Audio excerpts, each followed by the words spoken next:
여러분, 스피치 잘하는 사람 보면 와, 저 사람은 정말 타고났다 이런 생각 많이들 하시죠? 그런데 만약에요, 이 스피치 능력이라는 게 건축가가 건물을 짓듯이 아주 체계적으로 설계하고 만들어낼 수 있는 거라면 어떨 것 같으세요? 오늘 바로 그 얘기를 좀 해보려고 합니다. 어떻게 하면 이 추상적으로만 느껴지는 말하기라는 기술을 하나의 과학처럼 체계적으로 가르칠 수 있는지 그 비밀 설계도를 한번 같이 열어보겠습니다. 우리 다 이런 조언 한 번쯤 들어봤잖아요. 좀 더 자신감 있게 말해봐 라던가. 근데 사실 이런 막연한 조언만으로는 부족하다는 거 우리 모두 잘 알죠. 스피치 교육이 왜 그렇게 어렵게 느껴질까 곰곰이 생각해보면 바로 여기서부터 막히는 거예요. 도대체 이렇게 개인적인 영역을 어떻게 효과적으로 가르칠 수 있을까요? 자, 그럼 어떻게 해야 할까요? 전문가들은요, 스피치를 가르칠 때 막연한 조언 대신에 아주 구체적인 틀부터 만든다고 합니다. 뜬구름 잡는 소리가 아니라요. 그럼 먼저 이 자신감 있는 소통의 기초를 어떻게 다지는지부터 한번 들여다볼까요? 그러니까 본격적으로 스킬을 쌓기 전에 가장 먼저 필요한 게 있다는 거예요. 바로 화자의 마음가짐, 즉 태도를 만드는 설계도입니다. 생각해보세요. 훌륭한 건축가가 무작정 땅부터 파진 않잖아요? 먼저 꼼꼼하게 청사진을 그리죠.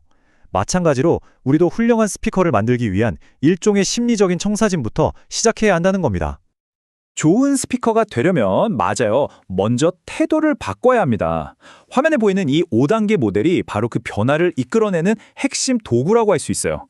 이게 정말 중요한 게 뭐냐면 그냥 자, 이렇게 하세요 하고 지시하는 게 아니라는 점이에요. 학습자 스스로 내가 이래서 바뀌어야 하는구나 하고 깨닫게 만드는 아주 잘 짜인 과정인 거죠. 이 5단계가요, 정말 자기 발견의 여정 같아요. 자, 보세요. 첫 번째는 이게 내 문제였구나 하고 인식하는 단계. 여기서부터 모든 게 시작되죠. 그리고 두 번째는 나는 평소에 이랬구나 하고 자기 모습을 객관적으로 발견하는 거예요. 그 다음엔 그 태도가 어떤 결과를 가져왔는지 냉정하게 분석해보고 네 번째 단계에서 드디어 의식적으로 새로운 행동을 시도해보는 거죠. 그리고 마지막, 이게 정말 중요한데 그 새로운 행동이 완전히 몸에 배어서 내 것이 되는 내면화 단계에 이르는 겁니다. 머리로만 아는 게 아니라 완벽한 내 습관으로 만드는 과정인 셈이죠. 자, 지금까지는 스피커를 만드는 청사진, 즉 기술을 어떻게 만들지에 대해 이야기했어요. 그럼 이야기의 나머지 절반을 볼까요? 바로 검사 과정입니다. 내가 만든 기술이 얼마나 잘 만들어졌는지, 얼마나 성장했는지 측정하는 거죠. 사실 건물을 짓는 것만큼이나 잘 지어졌는지 검사하는 것도 정말 중요하잖아요. 보통 평가라고 하면 왠지 좀 부담스럽고 시험 보는 것 같고 그렇잖아요. 근데 여기서 말하는 평가는 그런 게 절대 아닙니다. 오히려 성장을 이끌어주는 아주 필수적인 도구에 가까워요. 피드백을 주고 발전을 안내하기 위한 거죠. 그럼 이 눈에 보이지도 않는 스피치 능력을 과연 어떻게 눈에 보이는 것으로 만들 수 있을까요? 여기서 꼭 알아야 할 개념이 바로 형성평가입니다. 이건 절대로 성적을 매기기 위한 시험이 아니에요. 그보다는 자동차 내비게이션이랑 비슷하다고 생각하시면 딱 맞아요. 학습과정 중간중간에 지금 잘 가고 있어요? 이쪽으로 방향을 조금만 틀면 더 좋겠어요? 하고 계속 알려주면서 성장을 도와주는 거죠. 좋습니다. 그럼 이제부터 교육 전문가나 트레이너들이 실제로 사용하는 구체적인 평가 도구들, 이른바 커뮤니케이션 툴킷을 한번 열어보겠습니다. 과연 이 도구들이 학습자의 성장을 어떻게 돕는지 한번 보시죠. 이 커뮤니케이션 툴킷 안에는 크게 4가지 핵심 도구가 들어있어요. 다른 사람이 객관적으로 지켜보는 관찰법, 나 스스로를 돌아보는 자기보고법, 세세한 항목들을 점검하는 체크리스트, 그리고 나의 성장 과정을 차곡차곡 모아두는 포트폴리오입니다. 자, 그럼 하나씩 한번 살펴볼까요? 첫 번째 도구는 바로 관찰입니다. 여기에 인용된 문장처럼 관찰은 꾸며지지 않은 진짜 실력을 들여다볼 수 있는 하나의 창문과도 같아요. 왜냐하면 잘 짜인 발표가 아니라 가장 자연스러운 상태의 소통 능력을 포착할 수 있기 때문이죠.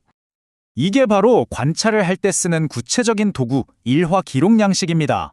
이게 왜 좋냐면요. 그냥 발표 잘했다처럼 두루뭉술하게 적는 게 아니라 청중과 눈을 몇 번 맞췄다 또는 3가지 근거를 명확하게 제시했다처럼 아주 구체적인 행동을 객관적으로 기록할 수 있기 때문이에요. 하지만 관찰은 어디까지나 외부의 시선일 뿐이죠. 그렇다면 말하는 사람, 바로 그 당사자의 생각은 어떨까요? 그래서 필요한 게 바로 자기 보고입니다. 남이 말해주기 전에 스스로를 돌아보는 거죠. 이게 정말 강력한 도구예요. 화면에 보이는 이런 체크리스트를 활용하면 아, 내가 발표할 때 이런 버릇이 있었구나 하고 자기 자신을 객관적으로 파악할 수 있게 됩니다. 누가 시켜서가 아니라 스스로 학습의 주인이 되게 만드는 아주 중요한 과정이죠. 보통 좋은 스피치를 평가할 때는요, 크게 이 5가지를 봅니다. 먼저 내용이 탄탄한지, 그리고 그 내용을 담는 구조, 즉 조직이 논리적인지, 또 언어 표현은 명확한지, 목소리나 제스처 같은 전달은 효과적인지, 마지막으로 자신감 있는 태도를 보이는지, 이렇게 항목을 잘게 나누어서 보니까 그저 막연하게만 느껴졌던 말하기 실력이라는 게 훨씬 체계적으로 분석하고 개선할 수 있겠다는 생각이 들죠.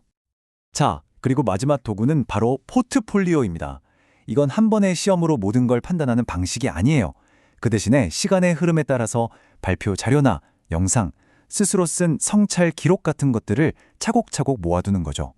그럼 뭐가 보일까요? 바로 그 사람의 성장 과정 전체가 한눈에 보이는 겁니다. 결과뿐만 아니라 그 노력의 과정까지 들여다보는 아주 의미 있는 방법이라고 할 수 있죠. 자, 이제 결론을 향해 가보겠습니다. 지금까지 우리가 살펴본 이 가르치는 방법과 평가하는 방법이 어떻게 만나서 하나의 강력한 시스템을 만드는지 그 그림을 한번 그려보죠. 네, 바로 이겁니다. 훌륭한 교수법과 스마트한 평가는 서로 맞물려서 돌아가는 톱니바퀴 같아요. 효과적인 가르침은 정확한 평가를 통해 올바른 방향을 잡게 되고요. 그 평가는 다시 더 나은 가르침을 위한 소중한 피드백이 되는 거죠. 이 둘이 함께 지속적인 개선이라는 강력한 성장 엔진을 돌리는 겁니다. 그리고 우리가 꼭 기억해야 할 가장 중요한 것. 이 모든 과정의 궁극적인 목표는 딱 하나입니다. 그건 바로 성장이에요. 단순히 점수를 잘 받는 게 아니라 어제의 나보다 조금이라도 더 나은 소통가로 발전하는 것. 사실 그게 전부 아니겠어요? 자, 이제 정말 마지막으로 여러분께 질문 하나를 던지면서 마무리할까 합니다. 여러분이 지금까지 받아봤던 소통에 대한 피드백 중에 아, 이건 정말 최고의 피드백이었다 싶은 게 있으신가요? 그리고 그게 왜 그렇게 효과적이었다고 생각하세요? 한번 곰곰이 생각해 보시면 아마 오늘 우리가 함께 살펴본 그 원리들이 그 안에 숨어 있을 겁니다.